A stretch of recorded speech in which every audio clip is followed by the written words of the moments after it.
सांगली महानगरपालिकेत नोकरीला लावतो म्हणून संशयित आरोपी नितेश वराळेचा संतोष कदमशी आर्थिक व्यवहार झाला होता।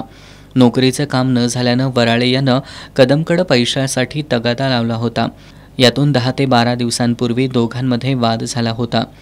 या आर्थिक व्यवहारातून कदमची हत्या करून वाहनासह मृतदेह नांदणी रस्त्यावर सोडून तिघांनी पलायन केलं।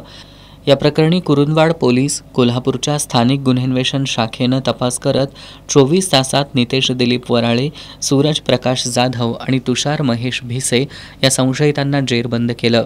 या तिघांना आज न्यायालयात हजर केलं असता न्यायालयानं त्यांना 5 दिवसांची पोलीस कोठडी सुनावली आहे। आर्थिक देवाणघेवाणीतून खून झाल्याची कबुली संशयितांनी दिल्याचं पोलीस उपअधीक्षक समीरसिंह साळवे यांनी सांगितलं। सर्व संशयित आरोपी हे सांगली जिल्ह्यातील असून त्यांच्यावर वेगवेगळे गुन्हे दाखल असल्याचं त्यांनी सांगितलं। या खुनाच्या अनुषंगाने अधिक तपास करत असून यांनी या व्यक्तीचा खून कुठे केला आणि यामध्ये आणखी कोणी सामील आहे का आणि यामागचं खरं कारण काय याबाबत कुरुंदवाड पोलीस स्टेशनचे प्रभारी श्री फडणीस हे तपास करत आहेत। तसेच त्यांची पोलीस कोठडीमध्ये अधिक माहिती निष्पन्न होईल त्या पद्धतीने पुढील तपास करत आहोत।